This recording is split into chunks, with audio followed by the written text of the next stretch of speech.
नाज़रीन, खुदावंद यीशु मसीह नासरी के नाम में आप सबको सलाम। मैं आपका खादम, आपका host reverend doctor Robinson Asghar ईमान का सफ़र प्रोग्राम लेके आज फिर आपके सामने हाज़िर हूँ।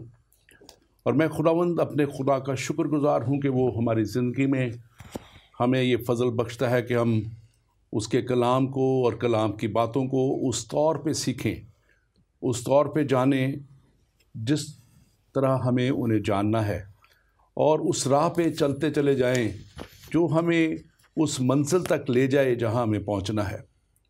यकीनन कलाम मुक़द्दस हमें बारहा और बहुत सी जगहों पे ये सिखाता है कि कलाम की ये बातें हमें और हमारी ज़िंदगी की उस नशोनुमा के लिए निहायत ही ज़रूरी हैं, जो खुदावंद हमारा खुदा चाहता है कि हम उस तौर पे ना सिर्फ उस कलाम पे चलते हुए बल्कि अपनी ज़िंदगी में उन सारी बातों को अपनाते हुए आगे बढ़ते चले जाएं और कलाम के मुताबिक अपना आप उस तौर पे संवारते चले जाएं जैसे हमें अपने आप को तैयार करना है।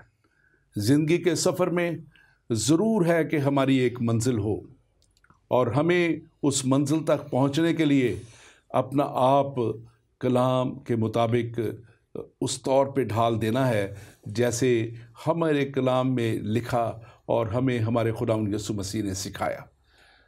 आज हम ईमान के सफ़र के इस प्रोग्राम में बात करेंगे माशरे में माँ का किरदार।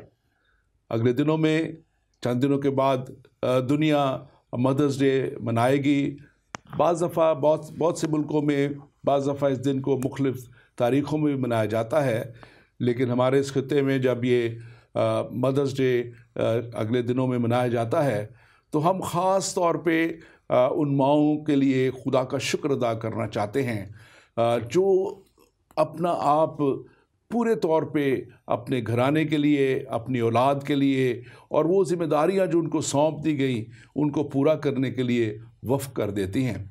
और हम खुदा का शुक्र करते हैं कि खुदा ने ये एक ऐसी पार्टनरशिप, मैं इसको कहूँगा, कि जो उसकी तख्लीक उसने दुनिया बना के की और फिर इंसान को पैदा किया और उसी इंसान को नशोनुमा देने के लिए और उस तौर पे ज़िंदगी में आगे लेके जाने के लिए उसने जब एक पार्टनरशिप बनाई तो वो पार्टनरशिप औरत के साथ, एक माँ के साथ उसने इस तौर पे बनाई कि वो एक ऐसा किरदार अदा कर सके कि औलाद को जिसने आगे बढ़ के एक माशरे का अहम सतून बनना है, हिस्सा बनना है, माशरे की बागडोर संभालनी है, उसको एक अच्छे तौर पे तैयार कर सके।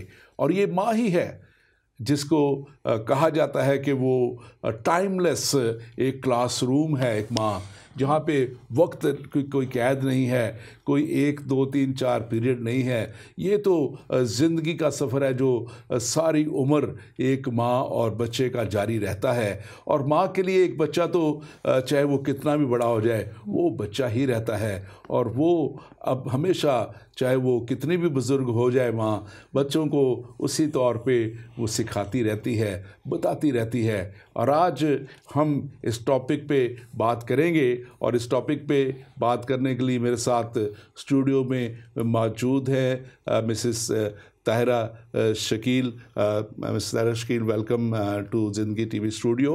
हम आपके शुक्रगुज़ार हैं इस प्रोग्राम में आने के लिए।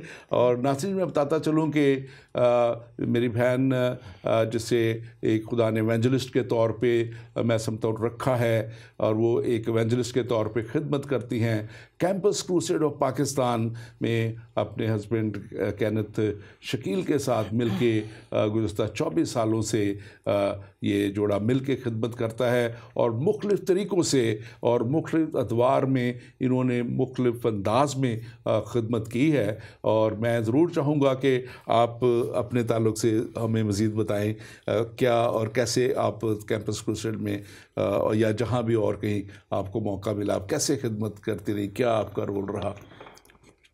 जब हम कैंपस क्रूसेड में आए 1994 में, तो उस वक्त उससे पहले मेरे हस्बैंड जो थे वो पब्लिशिंग प्रिंटिंग के बिज़नेस से वाबस्ता थे और by profession he is an engineer. और मैं जो थी, मैं उधर कॉन्वेंट ऑफ जीसस एंड मेरी लाहौर में टीचिंग कर रही थी। और फिर बस जब खुदावंद ने हमें दोनों को बुलाया तो फिर हमने वो सारी चीज़ें पीछे छोड़ के तो मुकम्मल तौर पर फिर हम इस खिदमत में आए। और 1 साल की हमने फिर ट्रेनिंग की कराची से, और उसके बाद हमें इस्लामाबाद शहर में रखा गया खिदमत के लिए, जिसमें हम आज तक अभी तक खिदमत खुदावंद की कर रहे हैं। और आपने पूछा कि किस तरह से खिदमत करते हैं, तो खैर वो खिदमत जो है हमारी फैमिलीज़ में भी होती है। जब हम आए थे, when we joined Campus Crusade, तो वी वर क्वाइट यंग, तो फिर हम कैंपसेस में ख़िदमत करते थे, स्टूडेंट्स में हमारी ज़्यादा ख़िदमत थी। और उसके बाद ऐसा हुआ कि फिर आहिस्ता आहिस्ता फिर हम ये ख़िदमत का दायरा और वसी होता गया। और ख़िदमत में जो हम काम करते हैं वो हम डिफरेंट ट्रेनिंग्स कराते हैं एवेंजलिज्म के हवाले से। हम अपने जो डिसाइपल्स हैं, जो हम बाइबल स्टडी ग्रुप्स हमारे होते हैं, उसमें जो डिसाइपल्स हैं हम उनको फ़र्दर आगे लेकर जाते हैं और फिर उनको हम ट्रेनिंग्स में लेके आते हैं, जिसको हम एक छोटी 2 किस्म की ट्रेनिंग्स होती हैं, एक बेसिक होती है, फिर एक इंटरमीडिएट होती है। तो इस तरह से ट्रेनिंग्स होती हैं, डिफरेंट वर्कशॉप्स होती हैं। फिर हम फैमिलीज़ के लिए फैमिली लाइफ सेमिनार्स भी करते हैं।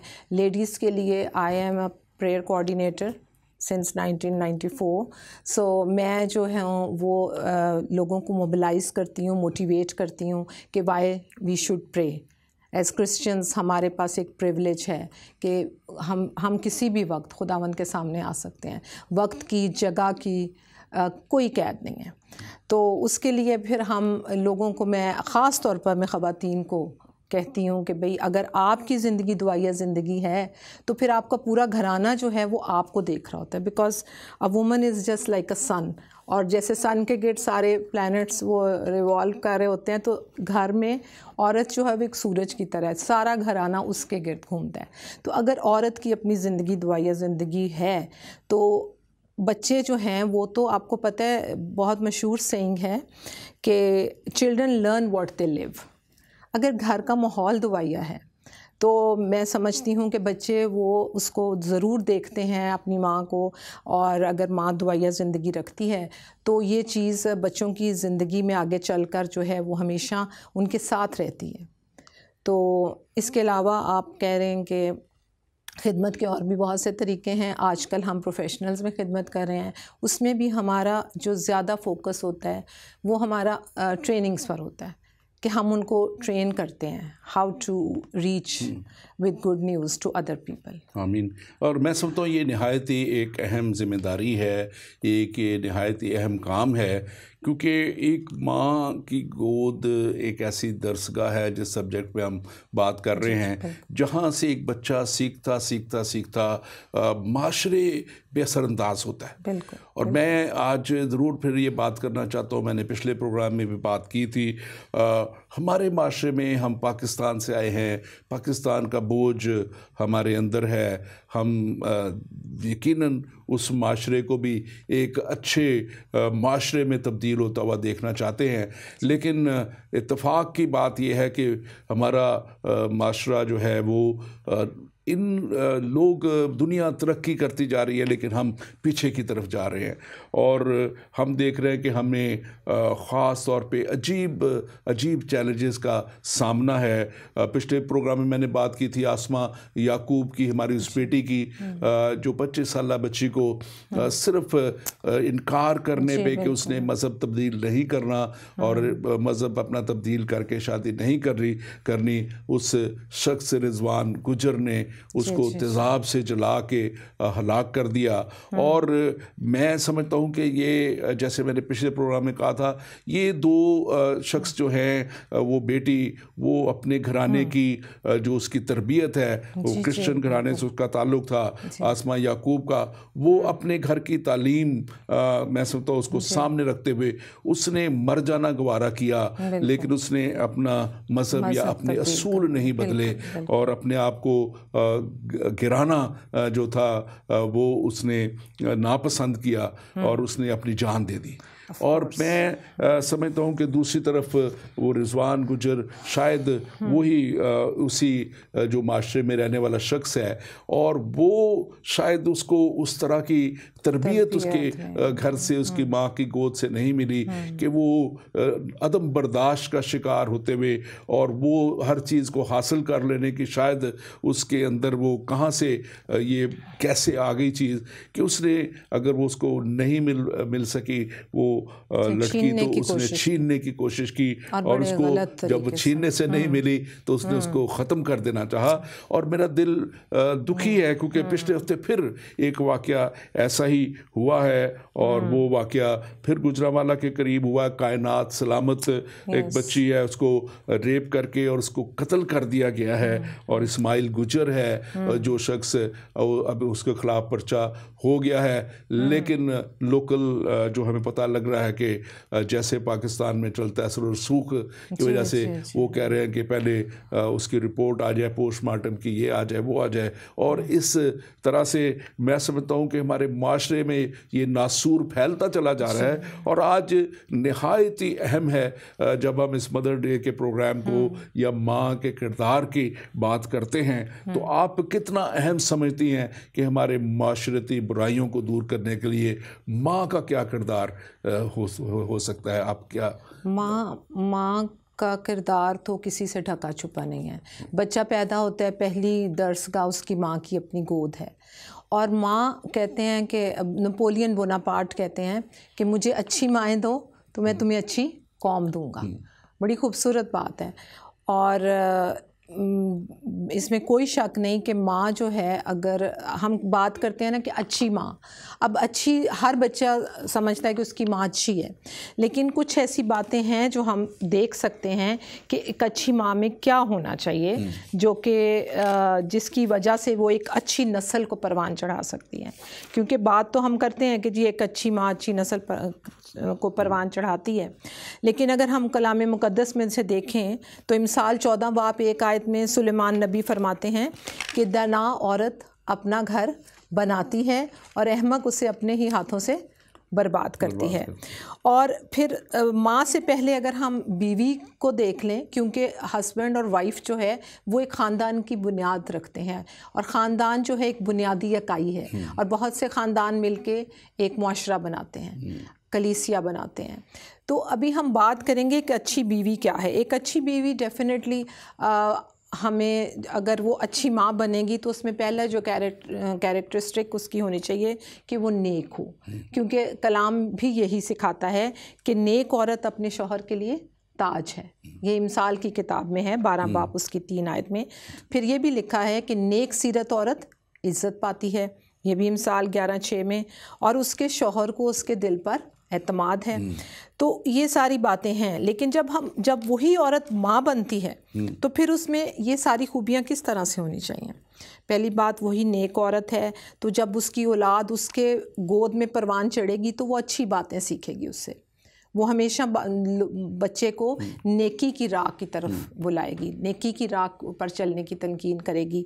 और कलाम मुक़द्दस कहता है कि अपने बच्चे की उस राह पर तरबियत कर जिस पर उसे जाना है, तो वो बूढ़ा होकर भी उससे नहीं मुड़ेगा। ये सारा कुछ कलाम मुक़द्दस में, क्योंकि मैं ये समझती हूँ कि ये कलाम जो है ये एक मुकम्मल ज़ाब्ता हयात है, ये मुकम्मल ज़ाब्ता हयात है। इसमें हमें हर चीज़ के बारे में बड़ी तफसील के साथ बताया गया है, लेकिन ये सिर्फ़ हम उस वक़्त ही समझ सकते हैं जब हम इसको इस्तेमाल करते हैं, जब हम इसको पढ़ते हैं, जब हम अपनी रहनुमाई के लिए इसमें से सीखते हैं।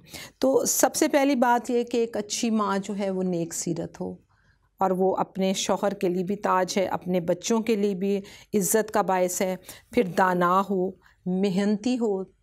मेहनत जो है वो तो आपको ज़िंदगी के हर शोबे में करनी पड़ती है, और घर जो है वो माँ के दम से चलता है। एक दिन माँ बीमार पड़ जाए तो पूरा घर जो है ना वो उलट पुलट हो जाता है। मैं अपने बच्चों को अक्सर कहती हूँ कि एक दिन की भी तुम लोग मुझे छुट्टी नहीं देते। तो मतलब मैं अगर बीमार भी हूँ तो I have to go to the kitchen और खाना पकाना और रखना करना, बिकॉज जब बच्चे बहुत छोटे थे तो करना पड़ता था, अब शायद थोड़ा बदल गया। तो ये है कि वो जो मेहनती माँ हो, और ये मेहनत जब वो करेगी तो बच्चे उसको ऑब्जर्व कर रहे होते हैं।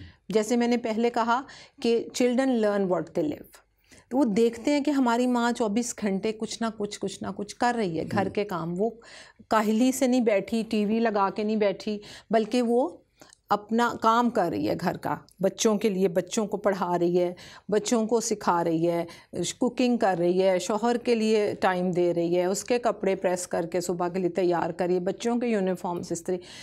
इतने बेशुमार काम है कि अगर मैं गिनवाने बैठूं तो यहाँ पे तो वो लिस्ट जो है ख़त्म। मैं आपकी बात बड़ी अच्छी आपने बयान की। वाकई ये बहुत सी जिम्मेदारियां हैं, बहुत सारी जिम्मेदारियां, और बहुत जिम्मेदारियां छोटी छोटी करते करते वो शाम तक एक बहुत बड़ा मैं समझता हूँ काम बन जाता है। और ये एक माँ अदा करती है, एक बीवी अदा करती है, और माशरे में मैं समझता हूँ कि ये वो डिवाइन मिशन ऑफ गॉड है जिसे वो पूरा कर रही है। पाकिस्तान में मैं देखता हूँ कि यही काम हमारे जो माएँ हैं कर रही होती है सब कुछ, लेकिन क्या वो वजह है कि पाकिस्तानी माशरा जो है वो उस तौर पे परफॉर्म नहीं कर पा रहा, बिहेव नहीं कर पा रहा?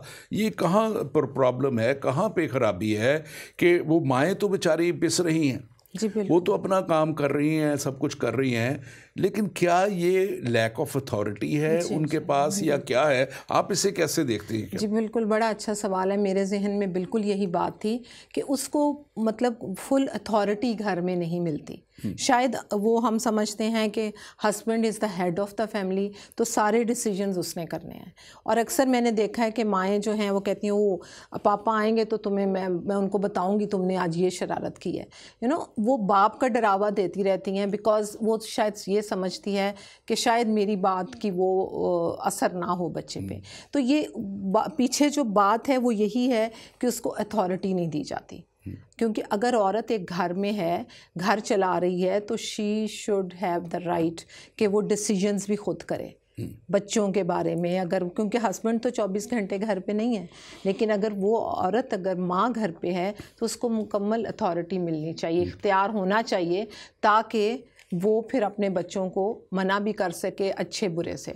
हाँ जी, ये जो बात आपने की है यकीनन अच्छे बुरे से, ये यकीनन एक फैक्टर है। जहाँ तक एक अथॉरिटी है, कलाम के मुताबिक लिखा है कि खामन जो है वो बीवी का सर है और ये मसीह जो है वो कलीसिया का सर है, वहाँ तक तो एक ओवरऑल मैं समझता हूँ कि जो एक मर्द की, खामद की या आदमी की जिम्मेदारी है वो तो उसकी है, बिल्कुल, लेकिन उससे हम बिल्कुल इख्तलाफ नहीं रखते हम, क्योंकि हमें पता है कि हस्बैंड को ये दिया गया है खुदावंद की तरफ से ज़िम्मेदारी कि वो घर का जो कफ़ील भी है, वो सरबराह भी है, हेड ऑफ़ द फैमिली है, बड़े डिसीजंस में भी। लेकिन बेहतर ये है अगर पाकिस्तानी माशरे में भी अगर दोनों हस्बैंड एंड वाइफ मिल के उस अथॉरिटी को एक्सरसाइज करें। नहीं, मैं जो यहाँ पे ख़ास बात देख रहा हूँ, क्योंकि मैं इस पे काफ़ी आज गौर कर रहा था इस बात पे कि कहाँ पे ख़राबी है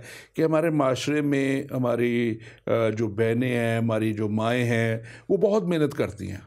वो एक बहुत एक ऐसा मुश्किल किरदार अदा कर रही होती, क्योंकि उनसे एक्सपेक्ट किया जाता है जॉइंट फैमिली में रहते हुए भी कि वो घर के बड़ों की भी खिदमत करें, बच्चों की भी खिदमत करें, खामद की भी खिदमत करें। लेकिन वो कहाँ पे ऐसी नाकामी है कि हमारा माशरा जो है, हमारी सोसाइटी जो है, हमारी जो कम्युनिटी जो है, उसमें वो अपना असर जो है नहीं छोड़ पा रही, और वो किरदार नज़र नहीं आता।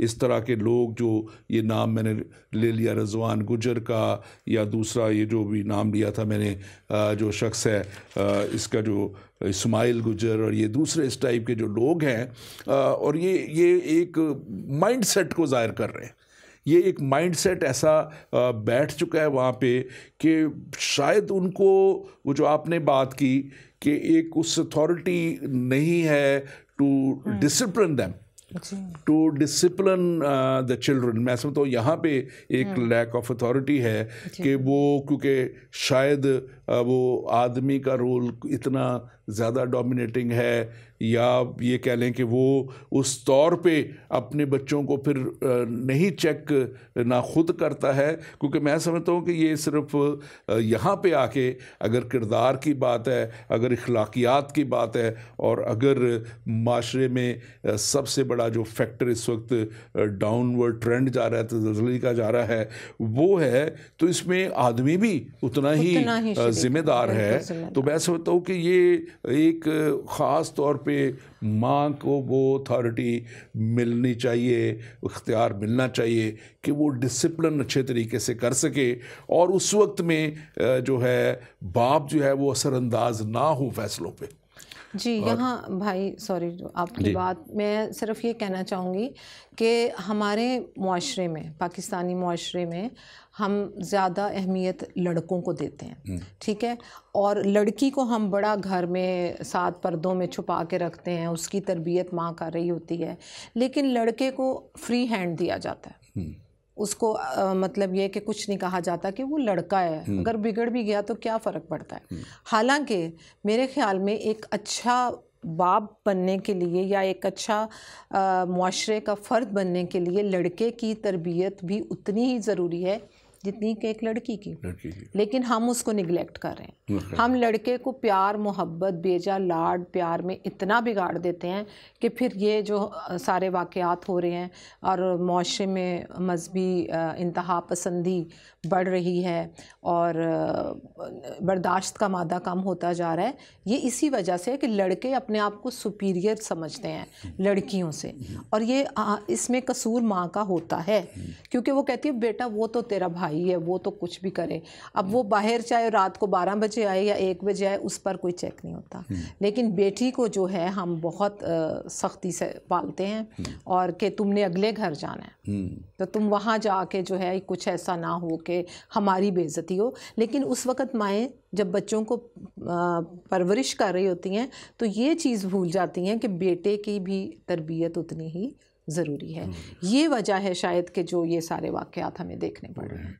और ये वैसे तो आपने बड़ी अच्छी बात की है कि वाकया ही वो जो लड़कों को छूट दे दी जाती है, और ये सारा काम ही खराब वहाँ से होता है, और खुदा के बड़े कोई चेक नहीं होता उन पे कि ठीक है वो बाहर स्मोकिंग भी कर रहा है, ड्रिंकिंग कर रहा है, लेट नाइट घर आ रहा है, लड़कियों को छेड़ रहा है, कोई नहीं, कोई फ़र्क ही नहीं पड़ता, बिकॉज वो एक लड़का है। बिल्कुल। और यहाँ पे मैं समझता हूँ कि मैं ये लिख लिया, एक बड़ी खूबसूरत मैं बात, इसको मैंने एक दफ़ा सुन रहा था और इसको मैंने लिखा था कि एक किताब बड़े खुदा के अच्छे बड़े खादम हैं T.D. जेक्स जो है, और वो उनकी किताब है mother made the difference, mother made the difference. और ये बहुत खूबसूरत उनकी किताब है, और वो लिखते हैं कि इसमें लिखते हैं कि माँ के मुख्तलिफ़ किरदार और माँ का वो रोल जो वो बच्चे की ज़िंदगी में मुसलसल अदा करती है, एक बच्चे को माशरे का कारआमद शख्स बना देता है। बिल्कुल। और वो जो है मैं समझता हूँ कि अगर उसको वाकया ही एक अच्छे तौर पे वो कंट्रीब्यूट करने दिया जाए माशरे में, माँ को पूरे तरीके से वो रोल अदा करने दिया जाए, तो मैं समझता हूँ कि माँ ही एक ऐसी दर्सगाह है जो बच्चों को जो है उस राह पे ला सकती है।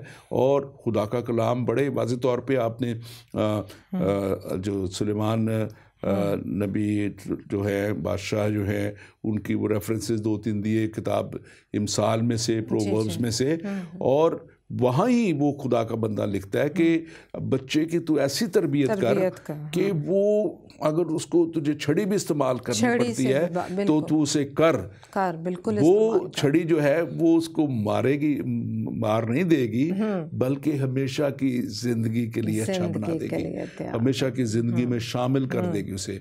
तो मैं समझता हूँ कि ये एक वाकया ही बहुत ही ज़रूरी है। आप क्या समझती हैं कि आपने अपनी खिदमत के दौरान जो आपने की है, कौन से ऐसे अवामिल आपको ख़ास तौर पे पाकिस्तान में नज़र आए हैं जहां आप समझती हैं कि बेहतरी की ज़रूरत है, और माँ को आप क्या नसीहत करेंगे? मैं आजकल के दौर के मुताबिक बात करूँगी कि आजकल जो स्मार्टफोन्स का बहुत ट्रेंड है, और मैं देखती हूँ कि घर में अगर 4 फ़र्द रहते हैं तो वो चारों अपने अपने फ़ोन्स पे बिज़ी हैं। ठीक है, और कोई किसी को टाइम नहीं दे रहा, और उसमें माँ भी शामिल है, वो भी अपने फ़ोन पे बिज़ी है, वो फेसबुक पे है, वो व्हाट्सएप पे है, वो इंस्टाग्राम पे है, यानी कि वो शी इज़ इक्वली बिज़ी।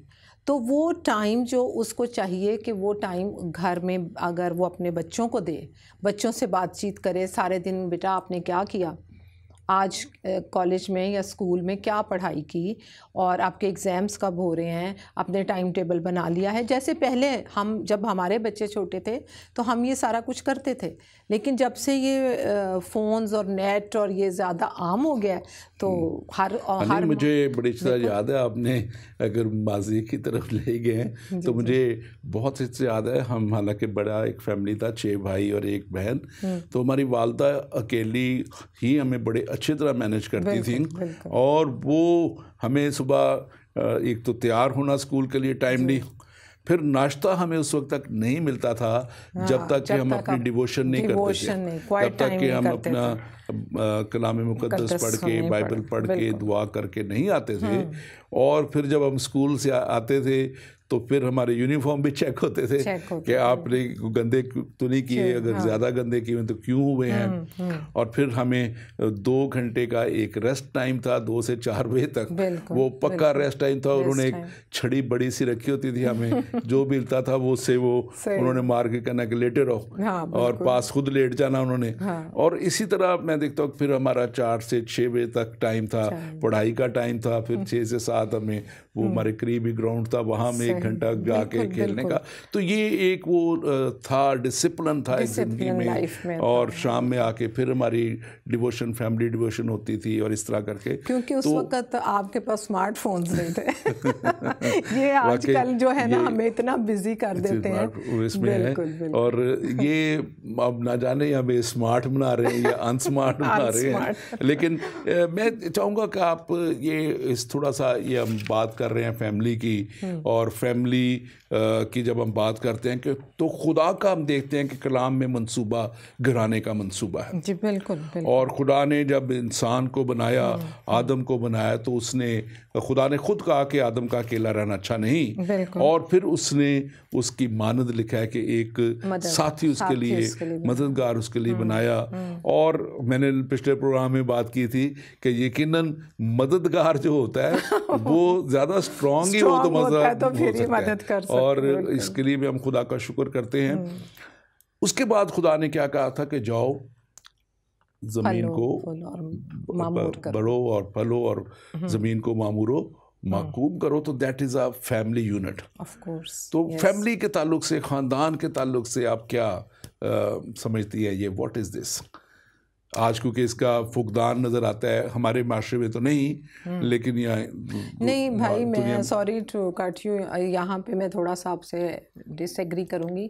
हमारे मुल्क में भी ऐसा ही रुझान बढ़ता जा रहा है, और ये ख़तरनाक हद तक बढ़ रहा है कि माएँ जो हैं, if they are working women, तो उनके पास वाकई टाइम नहीं है, और जो टाइम होता है वो फिर उन्होंने अपने फ़ोन पे भी गुजारना होता है। और इसका नतीजा ये हो रहा है कि बच्चे जो हैं वो बिल्कुल निगलेक्टेड फील करते हैं।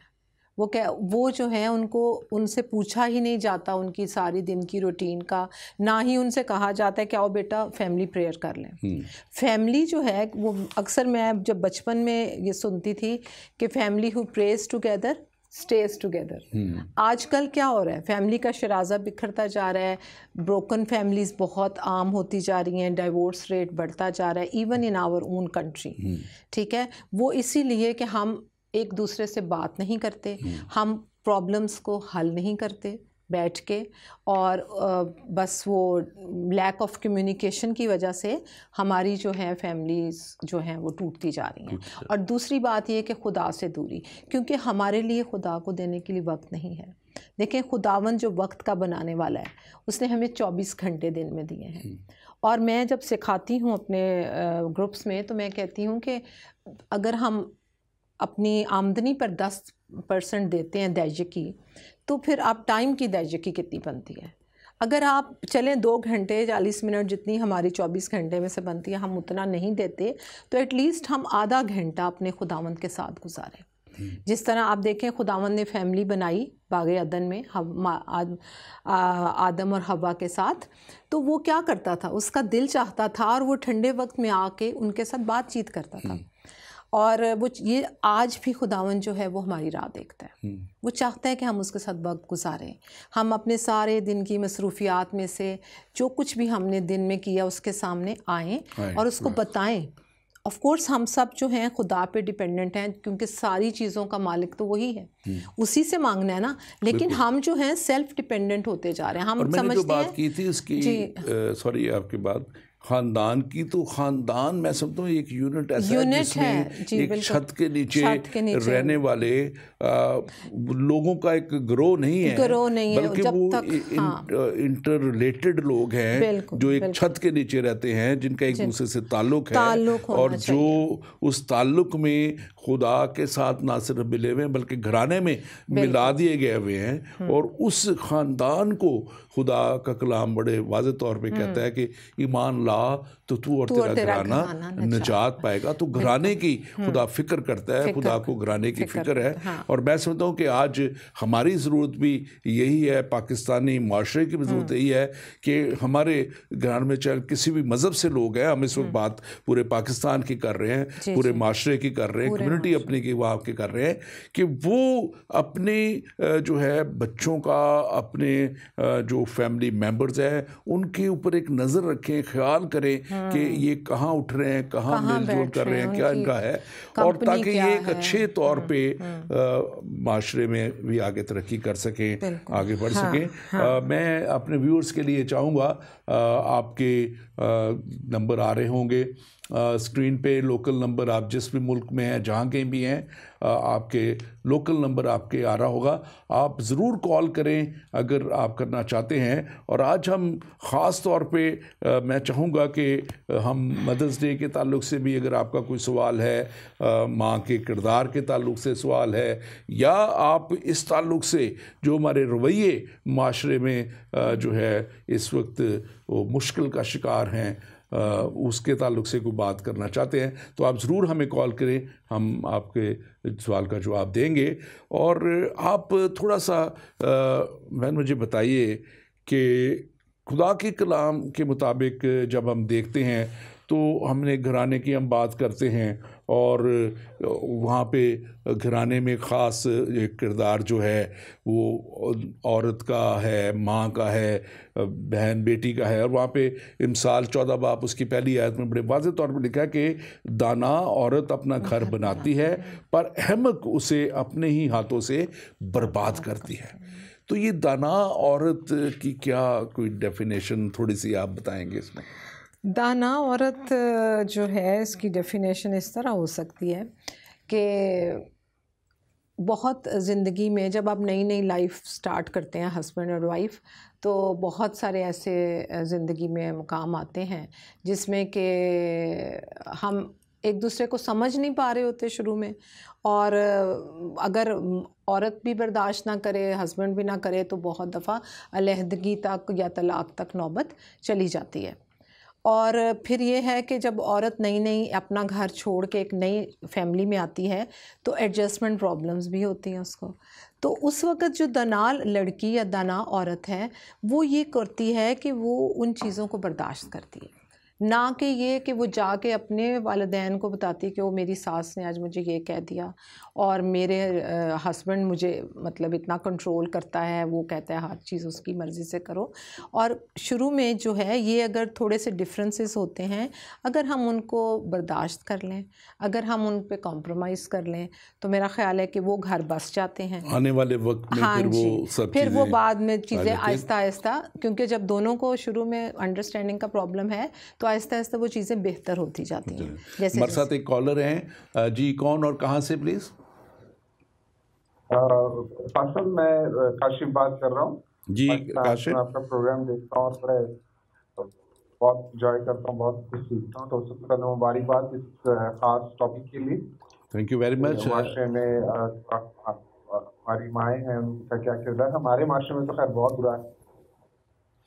मतलब वो मुझे पंजाबी का वो गाना याद आ रहा है, कहते हैं कि जो है कि मतलब पाँव के माँ के पाँव की जन्नत थी, लेकिन वो जो एक्टर होता है वो कहता है कि मेरी माँ पाँव की झुक चुकी है। तो यहाँ तो ख़वातीन का बड़ा बुरा हाल, और बुनियादी वजह यही है कि यहाँ पे भी बाइबल मुकद्दस नहीं पढ़ा जाता, वो जाके रखा हुआ है। तो ये हमारे का हाल। और जो दूसरे हैं का ये है कि ने मना कर दिया गया है कि बाइबल को ना, हालांकि फाइन एग्जाम, पास एग्जाम जो वहाँ पर मौजूद है। और फिर ये कि उसका लाभ एक कुव्वत है, तो तब्दील करने की ताकत है, दिलों को तब्दील करने की ताकत रखता है। तो एक बड़ा अच्छा मैसेज आ रहा है आप लोग के। जिस सिस्टर ने कहा है कि खुदा से दूरी है जो बुनियादी वजह है, क्योंकि जहाँ पर खुदा नहीं वहाँ पर माँ नहीं, वहाँ बाप नहीं, वहाँ भाई नहीं। भाई भाई को कत्ल कर देता है, बीवी हस्बैंड पे इल्जाम लगाती है, हस्बैंड बीवी पे इल्जाम लगाता है, या किसी दूसरे पे। सिर्फ वजह ये है कि जहाँ पर खुदा नहीं, खुदा का कलाम नहीं, खुदा का हुक्म। तो आप बहुत बड़ा काम बहुत लोगों को बताते हैं। बहुत बहुत शुक्रिया। Thank you very much brother Kashif, आपके लिए का शुक्र हो। मैं आपके एक दो जो पॉइंट्स आपने उठाए उन पर बात करूंगा, लेकिन हमारे साथ एक और कॉलर है, उनकी भी कॉल ले लें। जी, कौन और कहाँ से प्लीज़?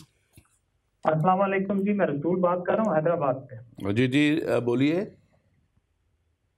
जी। मेरा सवाल ये है कि हम अक्सर देखते हैं अपने इस्लामी माशरे में कि बहुत सारी जो ख़वातीन हैं शादीशुदा, वो अपने आमदों से झगड़ा करती हैं, और अक्सर देखने में आया है कि उन्होंने अपने खानदान वालों को बहुत ज़्यादा नुकसान पहुंचाया है।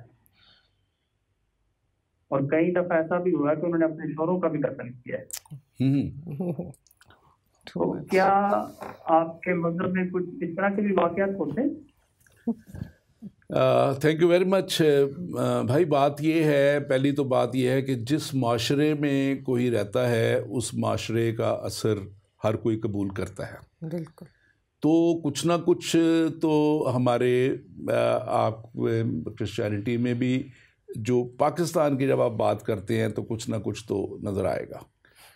लेकिन जो आपने एक बात की है वो भी बड़ी आपने दिलचस्प बात की है कि औरतें जो हैं वो लड़ती हैं।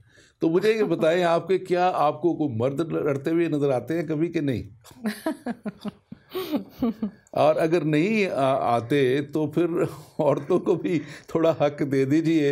अगर आदमी लड़ते हैं तो वो भी थोड़ा बहुत लड़ लें। हम लड़ाई का प्रचार नहीं कर रहे, मैं अज़र मजाक की बात कर रहा हूँ। ज़रूर मैं समझता हूँ कि ऐसा होता है कि कहीं ना कहीं जो है ऐसा मसला बन जाता है।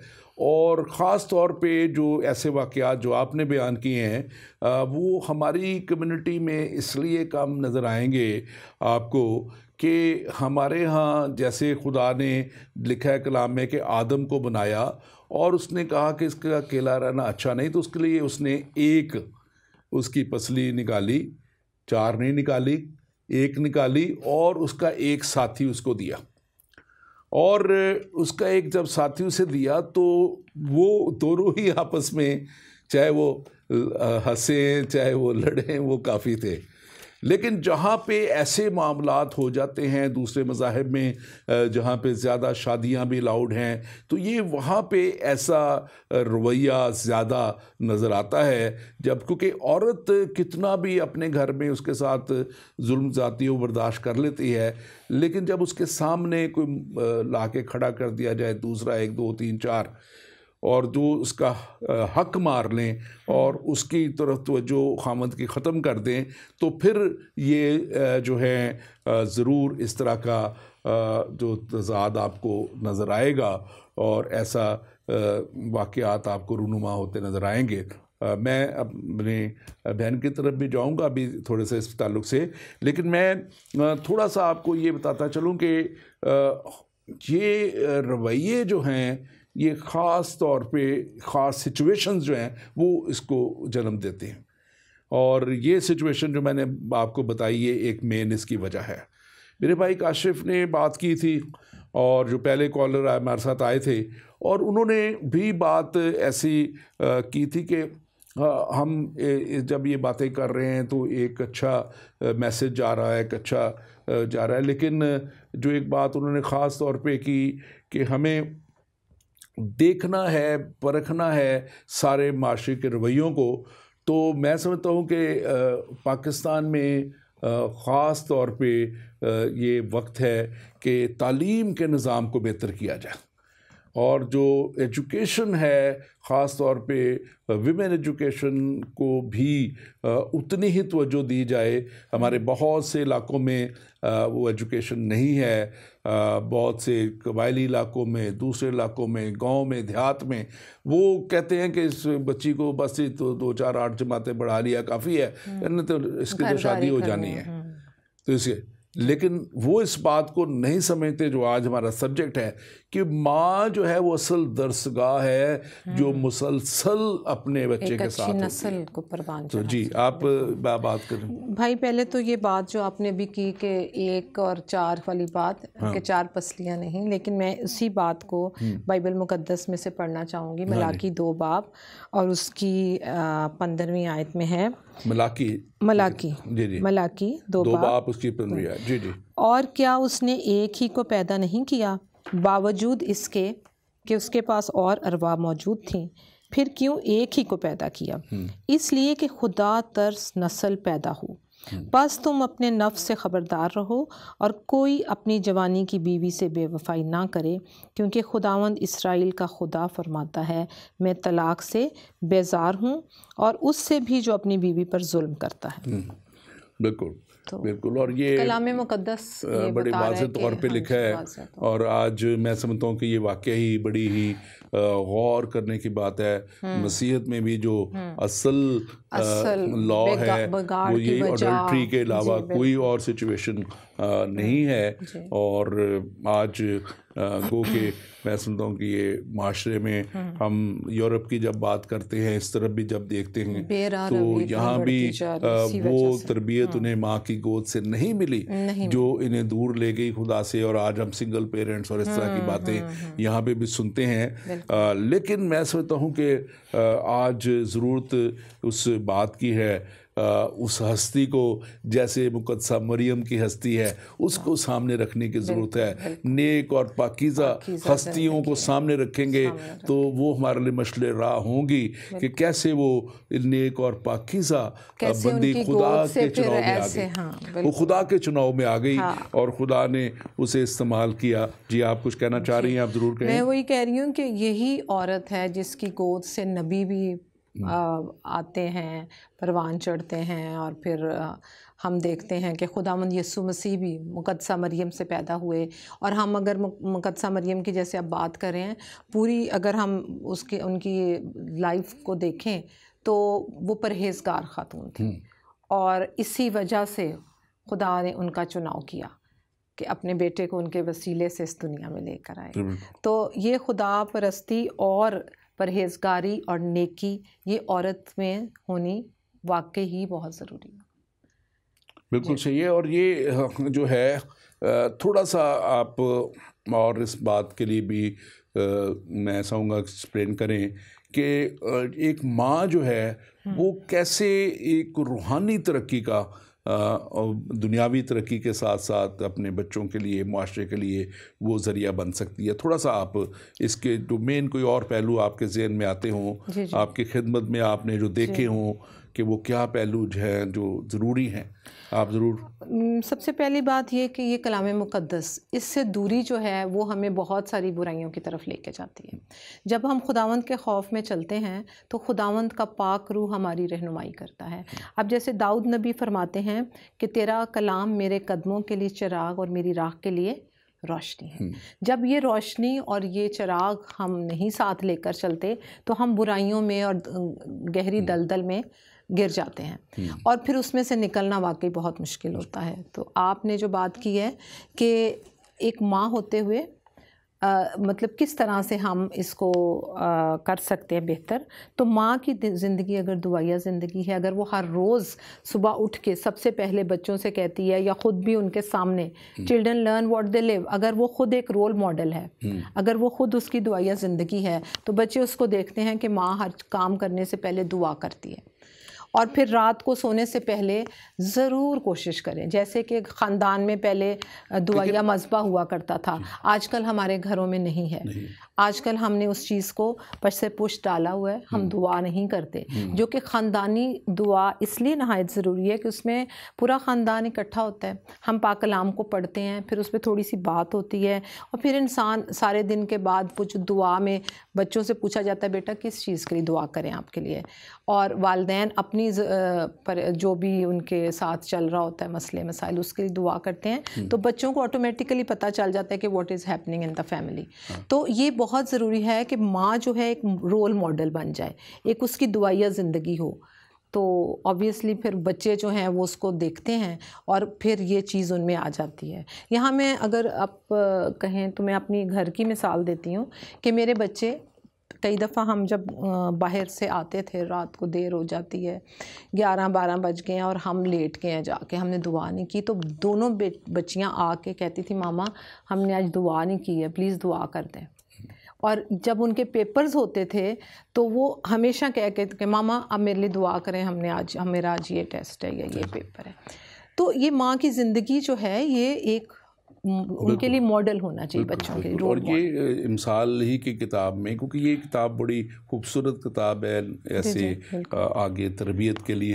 27वां बाप उसकी 7वीं आयत में लिखा है कि अपने बेटे की तरबियत कर और वो तुझे आराम देगा और तेरी जान को शादमान करेगा। मैं अब इस पे सोच रहा था जब ये आयत मेरे सामने आ रही थी कि गो के बेटियां भी उतनी इम्पोर्टेंट हैं, लेकिन यहाँ कलाम कह रहा है अपने बेटे की, क्योंकि ये बेटे जो हैं आजकल जो माशरे में जो एक सब प्रॉब्लम हुई है, ये ज़्यादातर जो है आदमी, लेकिन दूसरी तरफ जो एक बात मेरे भाई काशिफ भी कर रहे थे, आपने भी वो बात क्योंकि दोहराई है, मैं इसको करना चाह रहा था कि वो देखे कलाम जो दुआ जो है घरानों में, तो पहले तो हमें इस बात को भी जानने की ज़रूरत है कि क्या हमारी सिमत भी दुरुस्त है। बिल्कुल क्या जो हमारी दुआ है हम किसी बुतों के आगे कर रहे हैं, या पढ़ी पढ़ाई करते चले जा रहे हैं,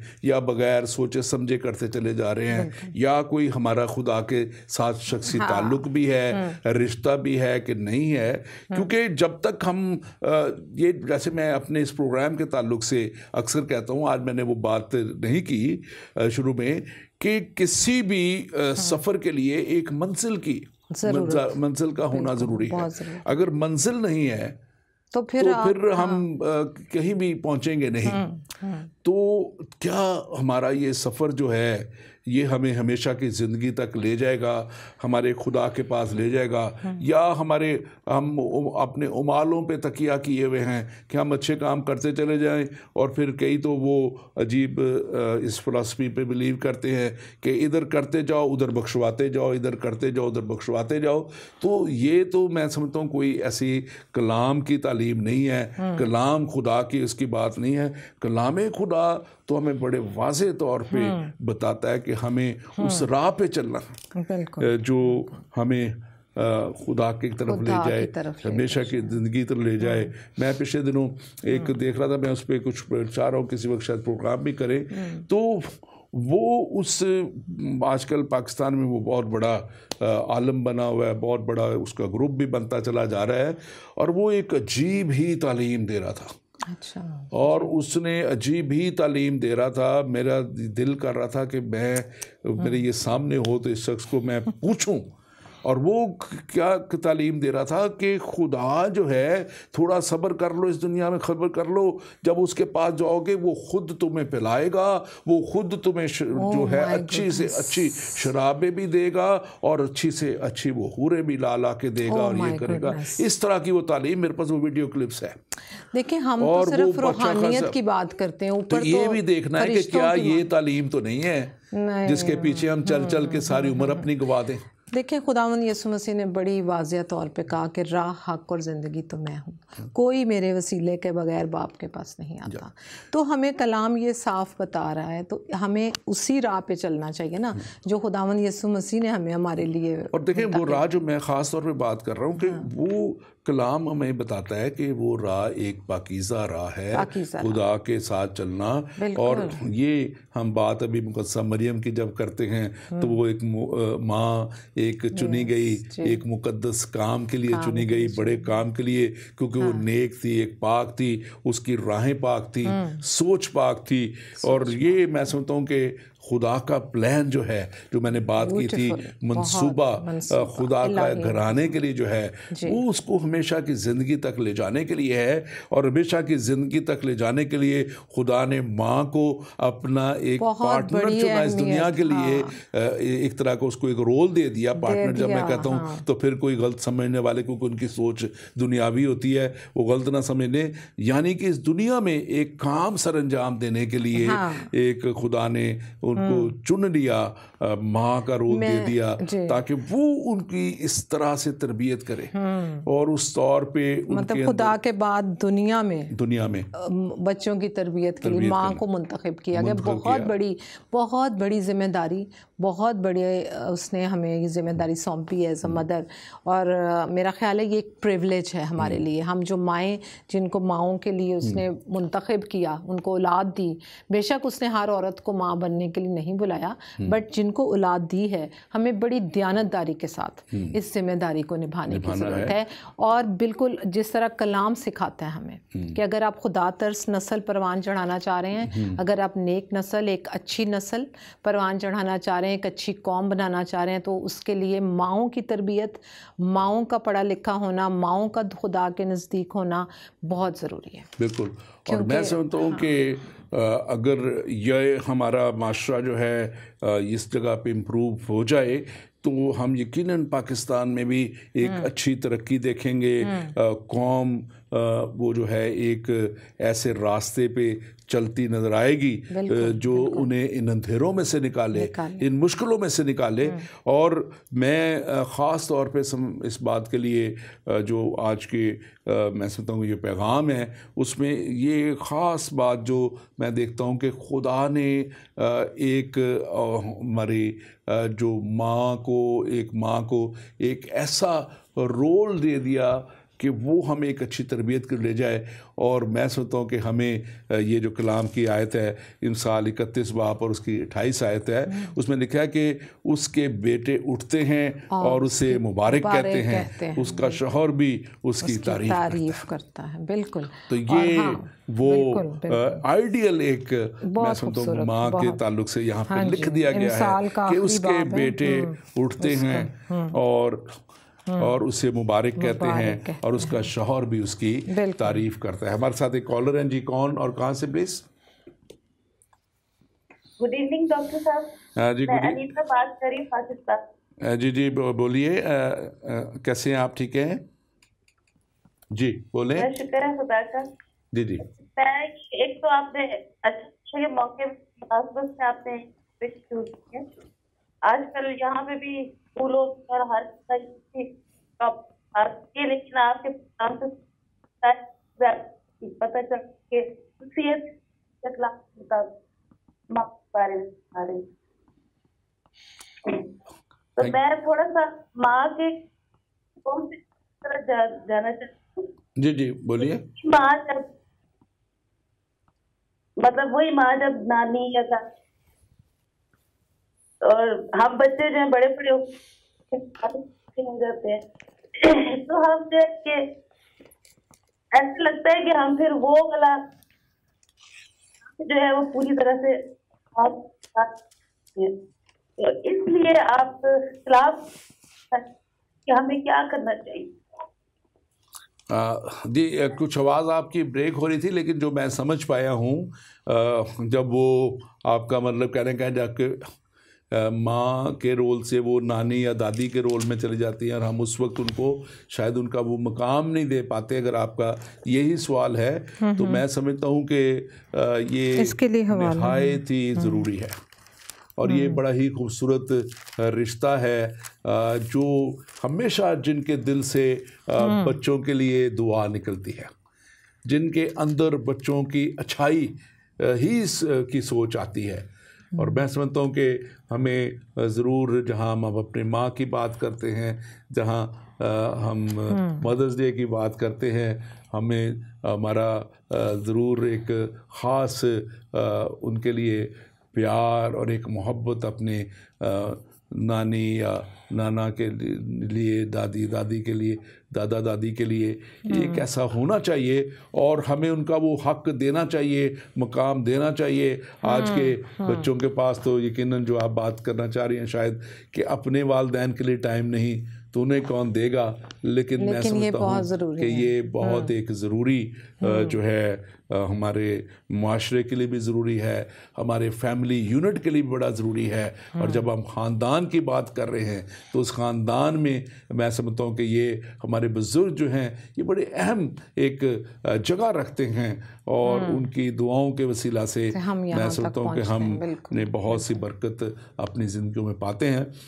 थैंक यू वेरी मच बहन। अब हमारे पास थोड़ा सा वक्त रह गया, अगर आप कोई भी ख़ास कोई भी पैगाम, मैसेज या आखिरी 1-2 मिनट में देना चाहें तो आप के पास वक्त है। जी, मैं सिर्फ यही कहना चाहूँगी कि औरत जो है अगर वो खुदा से डरने वाली हो और अपने घराने की भी तरबियत इसी तरह से करे कि वो खुदा खौफी में आगे बढ़े और खुदावंद के पाक कलाम को इस तरह इस्तेमाल करें जिस तरह हम सुबह टूथपेस्ट के बगैर हम घर से नहीं निकलते या ब्रेकफास्ट नहीं करते, इसी तरह से अगर हम खुदावंद के पाक कलाम को सुबह पढ़ लें और वो सारे दिन हमारी मदद करेगा, हमारे ज़हन में वो आयत हमेशा हमारे साथ चलेगी।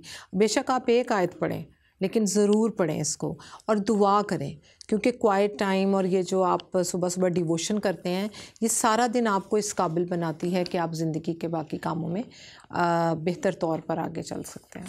तो मेरा ख़्याल है कि एक माँ होते हुए सबसे पहले तो ये कहूँगी कि बच्चे जो हैं वो एक खुदा की तरफ से आपकी मेरास हैं, एक तोहफ़ा हैं, उसको आप बड़ा खुदावंद की खिदमत समझते हुए, कलाम कहता है ना, जो काम करो जी से करो, ये जान करके खुदावंद के लिए करते हो। अगर खुदावंद ने हमें इस काबिल समझा, हमें माएँ बनाया और उसने हमें ये खूबसूरत औलाद जैसी नेमत दी, तो हमें चाहिए कि हम इनको निगलेक्ट ना करें।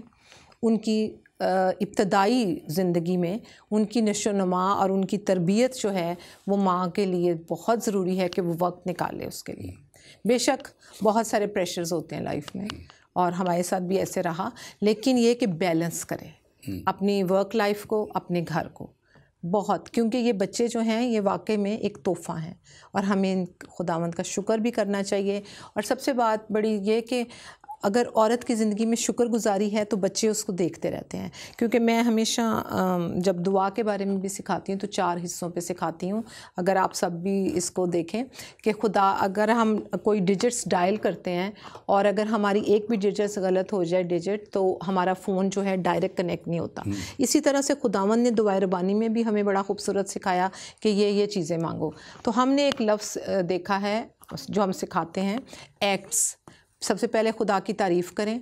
एक माँ जो है वो अगर खुदा की तारीफ़ करती रहे और फिर उसके बाद C is for confession and T is for thanks giving और फिर सप्लिकेशन। थैंक यू वेरी मच, आपका बहुत बहुत शुक्रिया। और यकीनन आज हमने माँ के ताल्लुक़ से नाज़रीन आपने सुना और उनकी अहमियत के ताल्लुक़ से और उनके रोल के ताल्लुक़ से, और इस मदर डे पे हम आप सब माँओं को जो ये प्रोग्राम देख रही हैं ये दिन मुबारक कहते हैं। और ख़ास तौर पे हम ये आपसे भी तवक्को रखते हैं कि आइंदा दिनों में जितनी भी हमारी माएँ हैं, बहनें हैं, वो इस अपनी ज़िम्मेदारी को और ज़्यादा बेहतर तौर पे समझेगी कि हमारे माशरे में एक ऐसी ज़रूरत है माशरे को बदलने की जो सिर्फ़ और सिर्फ एक अच्छी माँ, अच्छी बच्चों को तरबियत देने से बदल सकती है। और आज आपके लिए ये मौका है कि ज़िंदगी पाकिस्तान की कौम की ज़िंदगी बदल दें।